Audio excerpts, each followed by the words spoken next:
नमस्कार दोस्तों, मधुर कथाएं चैनल पर एक बार फिर से आपका हार्दिक अभिनंदन है। तो आज मैं आप सबके लिए नवरात्र व्रत कथा लेकर आई हूँ। तो चलिए शुरू करते हैं आज की अपनी ये नवरात्र व्रत कथा। एक नगर में एक ब्राह्मण रहता था।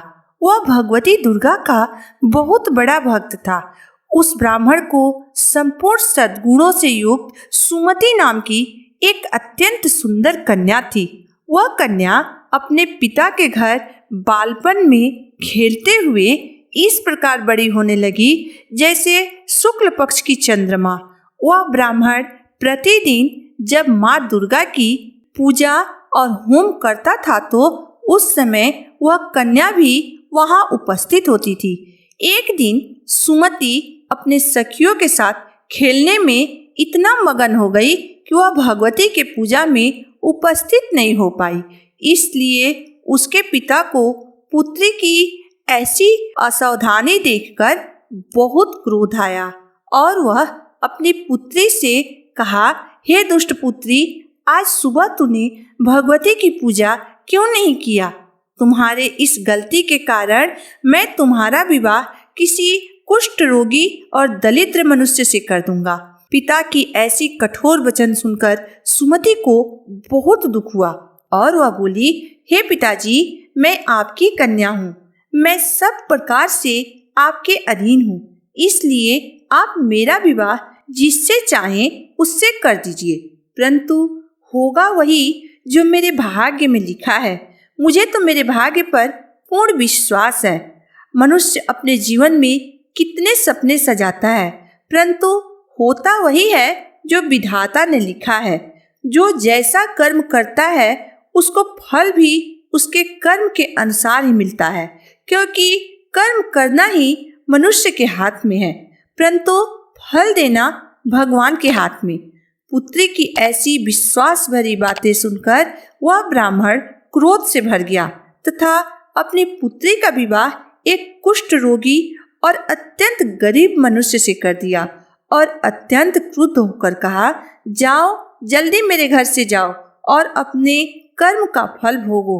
मैं भी तो जरा देखूं कि केवल भाग्य के भरोसे रहकर तुम क्या कर सकती हो। पिता के ऐसे कठोर वचन सुनकर सुमति रोने लगी और मन ही मन सोचने लगी कि हाय रे मेरा दुर्भाग्य कि मुझे ऐसा पति मिला। इस तरह अपने भाग्य को कोसते हुए सुमति अपने पति के साथ वन में चली गई और वह उस भयानक जंगल में रात बड़े कष्ट से बिताए। उस गरीब ब्राह्मण कन्या की ऐसी दशा देखकर भगवती दुर्गा उसके पूर्व जन्म के पुण्य के प्रभाव से प्रकट होकर उससे बोली, हे पुत्री, मैं तुझ पर प्रसन्न हूँ। तुम जो चाहो वह वर मुझसे मांग सकती हो। मैं तुम्हें मनवांछित फल प्रदान करूंगी। इस प्रकार माता रानी की बातें सुनकर सुमति बोली, हे देवी, आप कौन हैं जो मुझ पे प्रसन्न होकर मुझे मनवांछित वरदान देना चाहती हैं? उसकी वचन सुनकर देवी बोली, मैं ही ब्रह्म विद्या सरस्वती हूँ। मैं प्रसन्न होने पर प्राणियों की दुख दूर करती हूँ और उनको सुख प्रदान करती हूँ। हे ब्राह्मण कन्या, मैं तुझ पर तेरे पूर्व जन्म के पुण्य के प्रभाव से बहुत प्रसन्न हूँ। मैं तुम्हें तुम्हारे पूर्व जन्म की कथा सुनाती हूँ। हे पुत्री, पूर्व जन्म में तुम एक निषाद की पतिव्रता पत्नी थी। एक दिन तेरे पति निषाद ने राजा के घर में चोरी की। चोरी करने के कारण तुम दोनों को राजा के सिपाही ने पकड़ लिया और जेल खाने में डाल दिया। उन लोगों ने तुझे और तेरे पति को भोजन भी नहीं दिया। उस समय नवरात्र का समय चल रहा था। इस प्रकार नवरात्र के दिनों में तुमने न तो कुछ खाया और न ही जल पिया, इसलिए तुम्हारा 9 दिन का नवरात्र व्रत पूरा हो गया। तुम्हारे उसी नवरात्र व्रत के पुण्य के प्रभाव से प्रसन्न होकर मैं तुम्हें इस जन्म में मनवांछित वरदान देने आई हूँ। तुम्हारी जो इच्छा हो वह वरदान मुझसे मांग लो। इस प्रकार भगवती दुर्गा की कहे हुए वचन सुनकर सुमति बोली, हे माँ दुर्गा, अगर आप मुझ पर प्रसन्न हैं तो मैं आपको प्रणाम करती हूँ।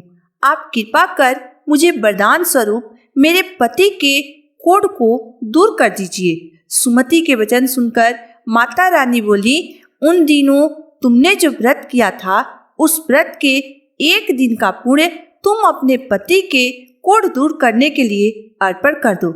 मेरे आशीर्वाद से तथा तुम्हारे एक दिन के पुण्य अर्पण करने से तुम्हारा पति कोढ़ रहित तथा सोने से शरीर वाला हो जाएगा। इस प्रकार देवी की वचन सुनकर वह ब्राह्मण कन्या बहुत प्रसन्न हुई और पति के निरोग करने की इच्छा से उसने अपने पूर्व जन्म के किए हुए नवरात्र व्रत के एक दिन का पुण्य अपने पति को अर्पण कर दिया। उसके पुण्य अर्पण करते ही तथा भगवती की कृपा से उसके पति का शरीर कुष्ठहीन होकर अति सुंदर हो गया। सुमति अपने पति के मनोहर और सुंदर शरीर देखकर आत्मविभोर उठी। माता रानी की अनन्य कृपा से उसकी आंखों से आंसू बहने लगे और परम श्रद्धा और विश्वास के साथ वह जगत जननी माता रानी की स्तुति करने लगी। वह अपने दोनों हाथ जोड़कर बोली, हे माता, आप संपूर्ण जगत के कष्ट को दूर करने वाली हो तथा प्रसन्न होने पर मनवांछित वर देने वाली हो। हे माता रानी, आप सारे जगत की माता हैं। आप अपने भक्तों को कभी भी दुखी नहीं देख सकती हैं। हे माता, मुझे मेरे पिता ने कोढ़ी मनुष्य के साथ मेरा विवाह कर मुझे घर से निकाल दिया। हे माता रानी, आपने ही मुझे इस विपत्ति रूपी समुद्र से उद्धार किया है। हे देवी, मैं आपको प्रणाम करती हूँ तथा मेरे पति को ठीक करने के लिए आपको धन्यवाद देती हूँ। तो दोस्तों, आज की मेरी नवरात्र व्रत की कथा यहीं तक थी। दोस्तों, आप इसे नवरात्र के समय अपने घर में जरूर सुनिएगा। आशा करती हूँ आपको मेरी कथा जरूर पसंद आएगी। अगर आपको मेरी यह कहानी अंत तक पढ़ने और सुनने के बाद पसंद आई हो तो मेरे वीडियो को लाइक कर दीजिएगा, चैनल को सब्सक्राइब कर दीजिएगा। तो फिर मिलती हूँ एक नई वीडियो, एक नई कहानी के साथ। तब तक के लिए जय माता दी दोस्तों।